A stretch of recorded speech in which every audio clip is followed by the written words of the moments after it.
स्वागत है। तो आइए आज की खबरों को आपके लिए डिकोड करते हैं।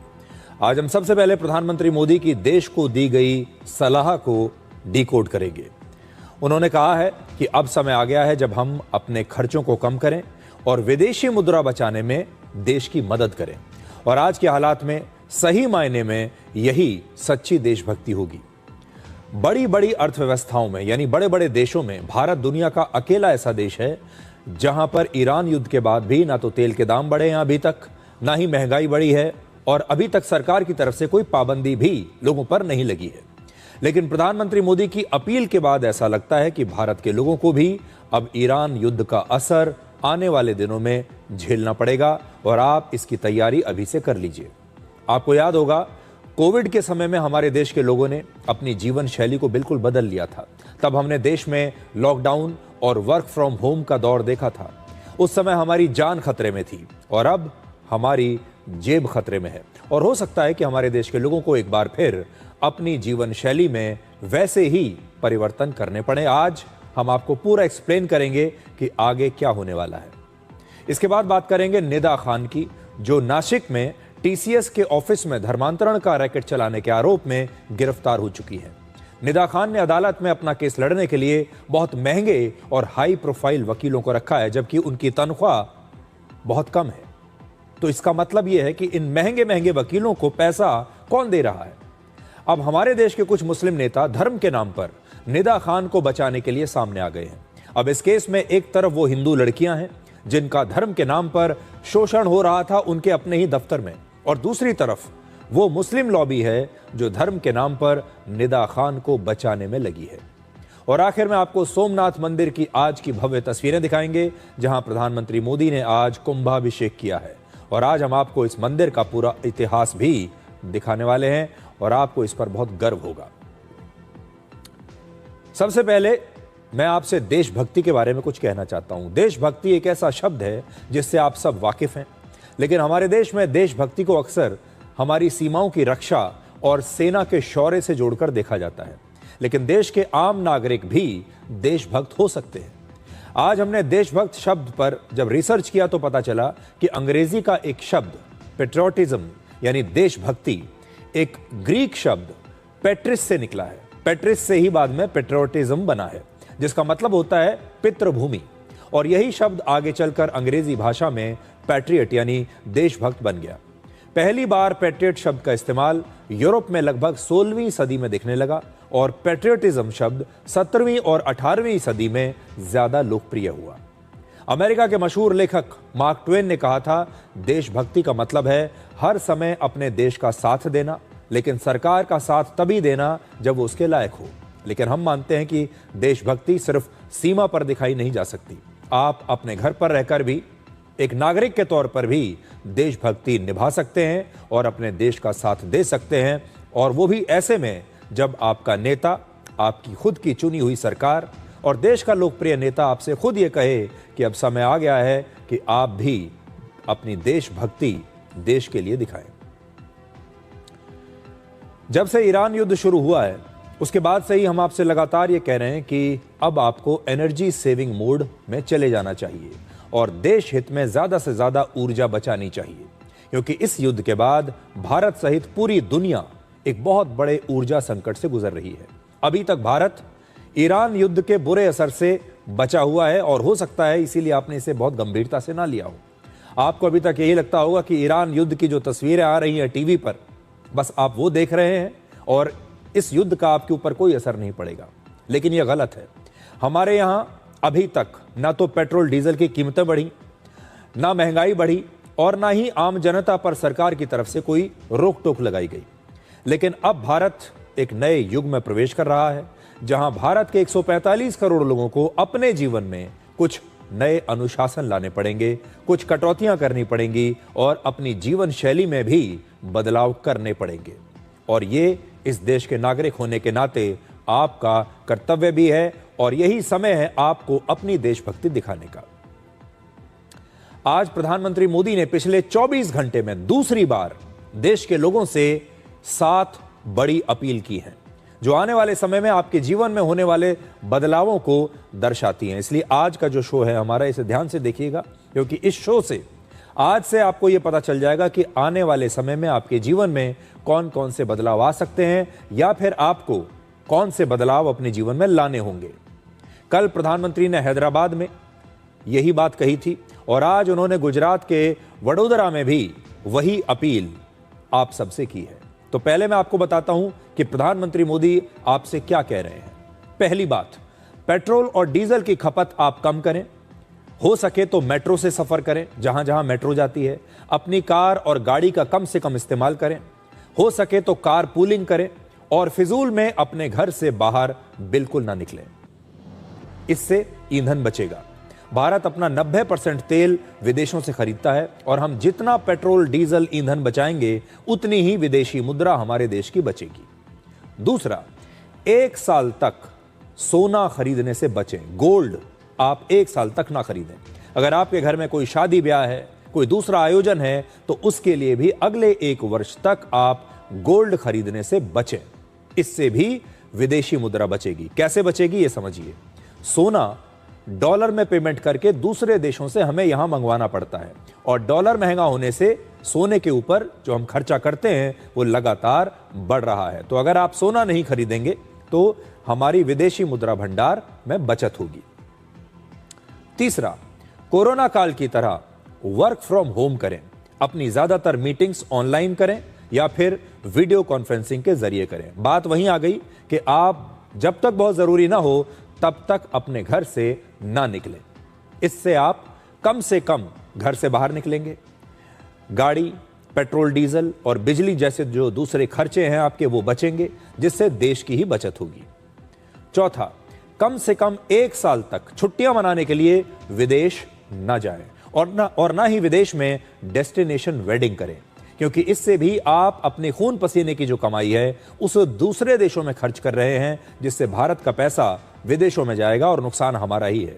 इसके बदले अगर आपको छुट्टियों पर जाना है तो अपने ही देश में जाएं। हमारे देश में ऐसी जगहों की कमी नहीं है जहां पर आप छुट्टियां मना सकते हैं। अगर आपको डेस्टिनेशन वेडिंग करनी है तो अपने ही देश में करें। पांचवी बात, प्रधानमंत्री मोदी ने किसानों से भी अपील की है कि वो अपने खेतों में रासायनिक खाद यानी केमिकल फर्टिलाइजर्स का इस्तेमाल अब आधा कर दें और प्राकृतिक खेती करें, ऑर्गेनिक फार्मिंग करें। भारत अपनी जरूरत का ज्यादातर केमिकल फर्टिलाइजर्स दूसरे देशों से खरीदता है, इसलिए अगर आप केमिकल फर्टिलाइजर्स की खपत कम करेंगे तो इससे भी देश का पैसा बचेगा। छठी बात, विदेशी ब्रांड्स का कोई सामान ना खरीदें और भारत में बना सामान ही ज्यादा से ज्यादा इस्तेमाल करें, जिससे हमारा पैसा हमारे अपने देश में ही रहेगा। और सातवां, घर की रसोई में कुकिंग ऑयल का प्रयोग कम से कम करें। भारत अपना लगभग 60% कुकिंग ऑयल दूसरे देशों से खरीदता है, इसलिए कुकिंग ऑयल की खपत कम होगी तो आपकी सेहत भी अच्छी रहेगी, मोटापा कम होगा, आप फिट रहेंगे और देश का पैसा भी बचेगा। इस बार आपको आर्थिक अनुशासन को अपनाना है, यानी जो आर्थिक फैसले हैं वो सोच समझ कर लेने हैं, जैसे गोल्ड ना खरीदना, विदेशों में जाकर छुट्टियां कम से कम मनाना। पैसा तो आप खर्च रहे हैं लेकिन विदेशी सामान ना खरीदकर अपने देश में बना हुआ सामान खरीदना। तेल का कम से कम इस्तेमाल करना, जहां हो सके वहां बचत कर लेनी, क्योंकि याद रखिए देश जो होता है वो लोगों से बनता है, देश सरकार से नहीं बनता। कभी भी कोई भी देश जब संकट में होता है तो सरकारें तो लड़ती ही हैं, सरकारें अपना काम करती हैं, सेनाएं भी अपना काम करती हैं, लेकिन कोई भी देश महान बनता है अपने लोगों से। और आखिर में ये लोगों की जिम्मेदारी होती है कि वो अपने देश को किसी भी संकट से कैसे निकालते हैं। और आपने हर जगह देखा होगा, आपने ईरान में भी इस समय देखा होगा कि ईरान की सेना तो लड़ ही रही है, ईरान की सरकार तो लड़ ही रही है अमेरिका से, लेकिन ईरान के लोग भी पीछे नहीं हैं, वो भी लड़ रहे हैं एकता के साथ। आपने इजराइल में भी देखा होगा, इजराइल के लोग जब उनके देश पर कोई संकट आता है, उनकी सेना कहीं लड़ती है अपने दुश्मन से, तो इजराइल के लोग भी जितना भी त्याग करना होता है वो इजराइल के लोग भी अपनी सेना के पीछे खड़े रहते हैं। उनमें भी देशभक्ति का उतना ही जज्बा आपको देखने को मिलता है। इस बार देशभक्ति जो आपको दिखानी है वो ये आर्थिक अनुशासन के जरिए दिखानी है। अब देखिए, जिस संकट में हम प्रवेश करने वाले हैं, बाकी की दुनिया तो प्रवेश कर चुकी है, हमारा देश जिस संकट में प्रवेश करने वाला है उससे निकलने के 2 फॉर्मूले हैं। एक, ऊर्जा को बचाइए, यानी आपके सामने जो भी एनर्जी है, ऊर्जा मतलब आपकी बिजली को आपको बचानी है, आपको पेट्रोल बचाना है, डीजल बचाना है, ये ऊर्जा आपको बचानी है। दूसरा, अपने देश की विदेशी मुद्रा को आपको बचाना है। विदेशी मुद्रा कम से कम खर्च करनी है। कोई भी चीज अगर हम बाहर से खरीदते हैं, उसे कम से कम बहुत किफायत से हमें इस्तेमाल करना है। अब आप देखिए कि किन किन चीजों को विदेशों से खरीदने पर हमारे देश का सबसे ज्यादा पैसा खर्च होता है और उसी को हमें रोकना है। ये लीकेज है हमारी इकोनॉमी में। तो इसमें सबसे ऊपर नाम है कच्चे तेल का। कच्चा तेल, भारत अपनी जरूरत का लगभग 90% कच्चा तेल दूसरे देशों से खरीदता है। 90%। वर्ष 2024 में तेल के इंपोर्ट पर लगभग 12 लाख करोड़ रुपए खर्च हुए थे। ईरान युद्ध के बाद जिस तरह से कच्चे तेल के दाम बढ़े हैं, उससे आने वाले दिनों में तेल के इंपोर्ट पर भारत का खर्च और भी ज्यादा बढ़ सकता है। हमारे ऊपर बहुत बड़ा बोझ यह पड़ने वाला है। कच्चे तेल के बाद भारत को विदेशों से सोना खरीदने पर भी ज्यादा पैसा खर्च करना पड़ता है। वर्ष 2024 में हमने विदेशों से 5.5 लाख करोड़ रुपए का सोना खरीदा, जिसकी पेमेंट हमने डॉलर्स में की थी। और जैसे जैसे डॉलर की कीमत बढ़ रही है, सोना खरीदना और महंगा हो रहा है। जबकि पिछले साल ये जो खर्च है जो हमने सोना खरीदने पर किया था, ये बढ़कर हो गया था 6.8 लाख करोड़ रुपए हमारे देश ने खरीदा। इतने रुपए का सोना हमने खरीद लिया। एक और आपको कैलकुलेशन देता हूं। भारत विदेशों से हर रोज यानी एक दिन में सोना खरीदने पर 1800 करोड़ रुपए खर्च करता है। एक दिन में, हर दिन 1860 करोड़ रुपए का सोना खरीद लेते हैं हम। और हर घंटे 78 करोड़ रुपए का सोना भारत खरीदता है। और विदेशों से सोना खरीदने के मामले में भारत पूरी दुनिया में 5वें नंबर पर है। और इसीलिए प्रधानमंत्री मोदी ने कहा है कि 1 साल तक आप बिल्कुल सोना मत खरीदिए। सोना हमें बाहर विदेशों से खरीदना पड़ता है, पेमेंट डॉलर में देनी पड़ती है, और इस समय हम ऐसी स्थिति में नहीं है। बचत करनी है हमें। हर वर्ष बड़ी संख्या में हमारे देश के लोग छुट्टियों में विदेश घूमने जाते हैं, विदेशी सामान की खरीदारी करते हैं और उस पर हम बहुत पैसा खर्च करते हैं। लेकिन आपने कभी सोचा नहीं होगा कि यह सारा पैसा असल में विदेशी कंपनियों की जेब में जाता है, दूसरे देशों की अर्थव्यवस्था में जाता है। वर्ष 2023 में भारत के लोगों ने 2,72,000 करोड़ रुपया विदेशों में जाकर खर्च किया। पिछले साल लगभग 3.5 करोड़ भारत के लोग विदेश यात्रा पर गए थे। सोचिए, इतने भारतीय लोग, लगभग 3.25 करोड़ लोग विदेश जा रहे हैं। अब इन सब से कहा जा रहा है, प्रधानमंत्री चाहते हैं कि आप विदेश यात्रा कम से कम करें। बहुत जरूरी काम हो तो जाएं, लेकिन छुट्टियां मनाने के लिए अगर जा रहे हैं तो अपने देश में मनाइए। उससे फायदा यह होगा कि आप जो भी पैसा खर्च करेंगे वो हमारे अपने देश में ही रहेगा। अगर आप मेड इन इंडिया सामान खरीदेंगे, वो अपने देश में ही रहेगा। केमिकल फर्टिलाइजर्स के मामले में भी भारत इंपोर्ट पर निर्भर है। पिछले वर्ष भारत ने 1.5 लाख करोड़ रुपए के केमिकल फर्टिलाइजर विदेशों से खरीदे। यह भी हमें कम करना पड़ेगा। अब आपको 2 अलग अलग चार्ट्स हम दिखाते हैं और बताएंगे कि प्रधानमंत्री मोदी की अपील से कैसे विदेशी मुद्रा बचेगी और महंगाई घटेगी। अगर अभी तक आपको समझ में नहीं आया तो देखिए। भारत को तेल और सोना चाहिए। यह तेल और सोना हमें विदेशों से खरीदना होगा। तेल और सोना खरीदने के लिए डॉलर में पेमेंट करना होगा। डॉलर जितना महंगा होगा उतना ही हमारा नुकसान होगा और फिर इससे रुपए में गिरावट आएगी, क्योंकि जो भी डॉलर के जरिए हम खरीदते हैं वो डॉलर हम रुपया देकर खरीदते हैं। अगर 1 रुपए में हम डॉलर जो खरीद रहे हैं और रुपए की कीमत गिरती है और डॉलर महंगा हो रहा है, तो इसका मतलब यह है कि वो सारा नुकसान हमारा हो रहा है। रुपया कमजोर होगा तो तेल और दूसरे सामानों को विदेशों से खरीदना और महंगा हो जाएगा। इससे हमारे देश में महंगाई बढ़ेगी, भारत का व्यापार घाटा बढ़ेगा और हमारी अर्थव्यवस्था पर दबाव आएगा। अब दूसरा चार्ट देखिए। अगर भारत ने कच्चा तेल और सोना खरीदना कम कर दिया तो विदेशों को हमें कम पेमेंट करनी पड़ेगी। इससे डॉलर की मांग कम हो जाएगी, यानी डॉलर खरीदने के लिए हमें कम रुपया खर्च करना पड़ेगा। इससे रुपए में मजबूती आएगी। रुपया मजबूत होने के 5 फायदे आपको होंगे। पहला, विदेशों से सामान खरीदने का हमारा बिल कम हो जाएगा। दूसरा, तेल खरीदने पर हमारा खर्चा कम हो जाएगा। तीसरा, हमारे अपने देश में महंगाई इसकी वजह से कम होगी। चौथा, विदेशी मुद्रा की हमारी बचत होगी। और 5वां, हमारे देश का व्यापार घाटा भी कम होगा। ईरान युद्ध के बाद से पूरी दुनिया के बड़े बड़े विकसित देशों में तेल के दाम बढ़ चुके हैं। बस अभी हमारे देश में ही नहीं बढ़े। भारत अकेला ऐसा देश है जहां तेल संकट के बावजूद अभी तक तेल के दाम नहीं बढ़े हैं। इस समय अमेरिका में पेट्रोल 115 रुपए प्रति लीटर है और ईरान युद्ध शुरू होने के बाद से इसकी कीमत 51.4% बढ़ चुकी है, जबकि अमेरिका खुद पूरी दुनिया में सबसे ज्यादा तेल का प्रोडक्शन करता है। इसके बावजूद हम तो तेल बाहर से खरीद रहे हैं, लेकिन अमेरिका तो दुनिया का सबसे बड़ा प्रोड्यूसर है तेल का। उसने भी अपने देश में 51% दाम बढ़ा दिए हैं, जबकि उसे बाहर से नहीं लेना। ब्रिटेन में पेट्रोल 195 रुपए प्रति लीटर है और यह 22% महंगा हो चुका है। फ्रांस में पेट्रोल इस समय 200 रुपए प्रति लीटर के भाव पर बिक रहा है और यहां पर भी इसके भाव में 25% की वृद्धि हो चुकी है। जापान में पेट्रोल इस समय 160 रुपए प्रति लीटर बिक रहा है और यह 30 से 35% तक महंगा हो चुका है ईरान युद्ध के बाद। जर्मनी में पेट्रोल इस समय 205 रुपए प्रति लीटर है और यहां भी कीमतें 27% तक बढ़ चुकी हैं। इजराइल में इस समय पेट्रोल की कीमत है 185 रुपए प्रति लीटर और इसकी कीमत 30% बढ़ चुकी है ईरान युद्ध के बाद। साउथ कोरिया में पेट्रोल इस समय 150 रुपए प्रति लीटर है और इसकी कीमत भी लगभग 30% बढ़ चुकी है हाल में।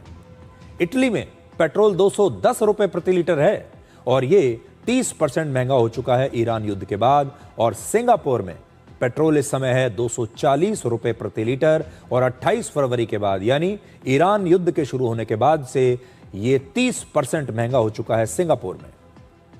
ये सारे बड़े बड़े वो देश हैं जहां पर आप वीजा की लाइन में लगकर छुट्टियां मनाने के लिए जाना चाहते हैं, जहां पर आप बसना चाहते हैं, जहां की आप सिटीजनशिप लेना चाहते हैं। जो ये वो देश हैं जिन्हें आप समझते हैं कि ये दुनिया के बड़े बड़े विकसित देश हैं, काश आप वहां रहते होते।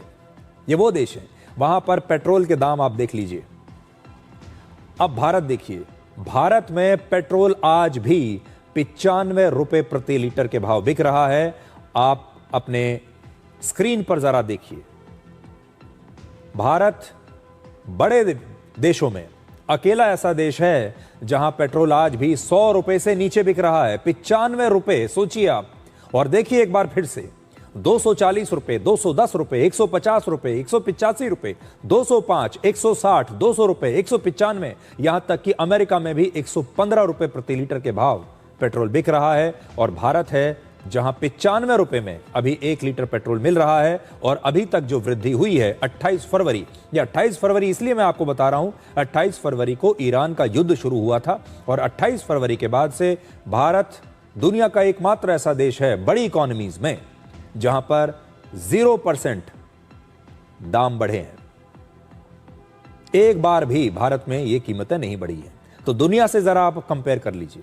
अब आपको बताते हैं कि भारत में तेल के दाम अब तक क्यों नहीं बढ़े। ईरान युद्ध के बाद भारत सरकार ने पेट्रोल और डीजल की महंगी कीमतों का सारा बोझ आपके ऊपर डालने के बजाय अपने ऊपर डाल लिया। यह सारा बोझ उन्होंने खुद उठाया। सरकार ने खुद डीजल पर लगभग 30 रुपए प्रति लीटर और पेट्रोल पर लगभग 24 रुपए प्रति लीटर का खर्च अपने आप से बर्दाश्त किया। वरना यह पैसा आपकी जेब से जाता, 30 रुपए पेट्रोल पर बढ़ जाते, डीजल पर भी जो है 24 रुपए बढ़ जाते। और आप देखिए पेट्रोल डीजल पर इतना पैसा आपकी जेब से जाता, लेकिन ये सारा जो खर्च है सरकार ने अपने ऊपर वहन कर लिया। सरकार ने डीजल पर एक्साइज ड्यूटी 10 रुपए प्रति लीटर से घटाकर 0 कर दिया, यानी डीजल पर कोई एक्साइज ड्यूटी सरकार ले ही नहीं रही। पेट्रोल पर भी 13 रुपए से घटाकर 3 रुपए कर दिए, 10 रुपए यहां भी कम कर दिए। यानी सरकार ने टैक्स कम करके हजारों करोड़ रुपए की अपनी जो कमाई होती है वो छोड़ दी, ताकि जनता पर महंगे तेल का बोझ सीधा ना पड़े। अगर सरकार ये टैक्स कटौती न करती तो 15 मार्च से लेकर अप्रैल के अंत तक सरकारी तेल कंपनियों का नुकसान लगभग 62,500 करोड़ रुपए हो जाता। लेकिन टैक्स कम करने के बाद भी इन तेल कंपनियों को लगभग 30,000 करोड़ रुपए का नुकसान अब तक हो चुका है और हर दिन लगभग 1,000 करोड़ रुपए का नुकसान हमारे देश की इन तेल कंपनियों को हो रहा है जिनसे आप तेल खरीदते हैं। और इसकी वजह यह है कि ईरान युद्ध के बाद पेट्रोल और डीजल की कीमतें अभी तक हमारे देश में एक बार भी 1 रुपए भी नहीं बढ़ी है। इस तेल संकट के दौरान सरकार पूरी दुनिया में बढ़ती तेल की कीमतों और आम लोगों के घरेलू बजट के बीच एक ढाल बनकर खड़ी रही इतने महीनों तक, फरवरी से लेकर अब तक, और इसकी कीमत उन्होंने सीधे अपनी जेब से चुकाई है। लेकिन यह स्थिति भी कितने दिन तक चलेगी? आज भारत सरकार ने फिर कहा है कि आम लोगों को, आप लोगों को घबराने की बिल्कुल आवश्यकता नहीं है। हमारे देश में लगभग 60 दिनों का कच्चे तेल का भंडार है, यानी 2 महीने का भंडार हमारे देश में अभी भी है। लगभग 60 दिनों का ही नेचुरल गैस का स्टॉक हमारे पास है और लगभग 45 दिनों का एलपीजी यानी रसोई गैस का स्टॉक भी हमारे पास है। तो 45 दिन तक तो घबराने की कोई बात ही नहीं है। भारत के पास $703 बिलियन यानी लगभग 66 लाख करोड़ रुपए का विदेशी मुद्रा भंडार इस समय है, जिसे आप बहुत अच्छा मान सकते हैं। और इस पैसे से भारत लगभग 10 से 11 महीने तक अपनी जरूरत का सारा सामान इंपोर्ट कर सकता है। 10 से 11 महीने के लिए यह बहुत है। इसका मतलब है कि अगर इस ऊर्जा संकट से तेल और गैस की सप्लाई प्रभावित अगर होती भी है तो भी भारत लंबे समय तक आपकी जरूरतों को पूरा कर सकता है। तो ये अभी तक की स्थिति है और आज हम आपको मानसिक रूप से तैयार कर रहे हैं कि ऊर्जा को लेकर पूरी दुनिया में बहुत बुरी स्थिति पैदा हो गई है। दुनिया के सारे बड़े बड़े देशों ने पेट्रोल डीजल के दाम बढ़ा दिए हैं। हमारे देश में अभी तक नहीं बढ़े थे, लेकिन आने वाले समय में हमें भी हो सकता है बढ़ाने पड़े, लेकिन ये हम पर भी निर्भर करेगा। अगर हमने अपनी खपत कम कर दी, अपनी जरूरतें हमने कम कर दी, तो हो सकता है कि महंगाई की मार हमारे ऊपर कम लगे। अब देखिए, सरकार ये सब आपसे करने के लिए कह रही है। कल तक विपक्ष रही है, लेकिन ईरान अपना तेल समुद्र में बहा रहा है। ईरान के तेल भंडार अब फुल हो चुके हैं। अब वहां तेल को स्टोर करने की जगह नहीं बची। हॉर्मुज में अमेरिकी सेना की नाकेबंदी की वजह से ईरान अपना तेल दूसरे देशों को ना तो बेच पा रहा है और ना ही दूसरे देशों को पहुंचा पा रहा है। इसलिए ईरान हर दिन 3000 बैरल तेल समुद्र में ऐसे ही बहा रहा है और इस तेल की कीमत है लगभग 3 करोड़ रुपए। तेल इस समय दुनिया की सबसे कीमती चीज है और दुनिया के बड़े बड़े देश तेल की बढ़ती कीमतों से परेशान हैं। इसके बावजूद भी तेल उन्हें मिल नहीं रहा। ईरान में तेल को समुद्र में बहाने के अब सबूत भी आ गए हैं। ईरान के खर्ग आइलैंड के पास आप समुद्र में ये सफेद और मटमैले रंग की परत देखिए। ये सैटेलाइट तस्वीरें हैं। ये वही तेल है जिसे ईरान ने समुद्र में बहा दिया है। यह इलाका लगभग 45 वर्ग किलोमीटर यानी 6300 फुटबॉल स्टेडियम्स के बराबर है और ईरान ने कच्चे तेल का प्रोडक्शन बंद नहीं किया है। इस समय भी ईरान प्रतिदिन 35 लाख बैरल कच्चा तेल निकाल रहा है। ईरान के पास लगभग 3500 तेल के कुएं हैं और तेल के इन कुओं से हर रोज तेल निकालना जरूरी होता है। यानी ईरान चाहकर भी तेल के प्रोडक्शन को बंद नहीं कर सकता। ईरान जानता है कि यह तेल वो कहीं बेच नहीं सकता क्योंकि नाकेबंदी की हुई है अमेरिका ने। ईरान का कोई भी तेल का जहाज वहां से गुजर नहीं सकता। तो भी ईरान तेल का प्रोडक्शन बंद नहीं कर सकता क्योंकि अगर इन तेल के कुओं से ईरान ने तेल निकालना बंद कर दिया तो इनमें पानी भर जाएगा और फिर इनसे तेल निकलना हमेशा के लिए बंद हो सकता है। इसलिए ये ईरान की मजबूरी है कि वो अपने तेल के कुओं से लगातार हर रोज तेल निकालता रहे पहले की तरह। और अगर उसे बेच नहीं पा रहा है, अगर उसे कहीं स्टोर करने की क्षमता उसके पास नहीं है, तो वो अब सीधे सीधे समुद्र में इस तेल को बहा रहा है। तो तेल का जो संकट है इस समय दुनिया का सबसे बड़ा संकट है और हमारे देश के लोगों को भी अब इस संकट को ध्यान में रखते हुए अपने जीवन में कुछ नए बदलाव आपको करने पड़ेंगे। अब आपको एक दूसरे केस की तरह के इस एपिसोड के हैं और ये नंबर कॉट यानी क्रोम ओटीटी की लाइव ट्रैकिंग से आ रहा है जो रियल टाइम व्यूज को दर्शाता है। अब अगर इस आंकड़े को अलग अलग क्षेत्रों के आधार पर समझें तो देखिए, भारत के उत्तरी इलाकों से 39%, पश्चिमी इलाकों से 23%, पूर्वी इलाकों से 19%, सेंट्रल इंडिया यानी मध्य भारत से 12% और दक्षिण भारत से 7% हमारी व्यूअरशिप है। जो ये इस बात का साफ संकेत है कि डिकोड को देश के हर कोने में दर्शकों का भरपूर प्यार मिल रहा है, समर्थन मिल रहा है, विश्वास मिल रहा है। क्योंकि हमारा चैनल हिंदी भाषा का चैनल है, इसलिए सबसे बड़ी भागीदारी उत्तर भारत से हमें मिलती है, लेकिन पश्चिम और पूर्वी भारत से भी लोग बहुत बड़ी संख्या में लगातार डिकोड को देख रहे हैं। तो आज के लिए डिकोड में इतना ही। अब आपसे हमारी अगली मुलाकात होगी कल रात 9 बजे। तब तक आप खुश रहिए, सुरक्षित रहिए, स्वस्थ रहिए। और अगर रास्ता कंकड़ से भरा हो तो आप अच्छे जूते पहनकर भी उस पर चल सकते हैं। लेकिन अगर आपके जूते के अंदर एक भी कंकड़ आ जाए तो आप अच्छे रास्ते पर भी ठीक से चल नहीं सकते। और ये कंकड़ अक्सर आपका कोई अपना ही होता है। नमस्कार।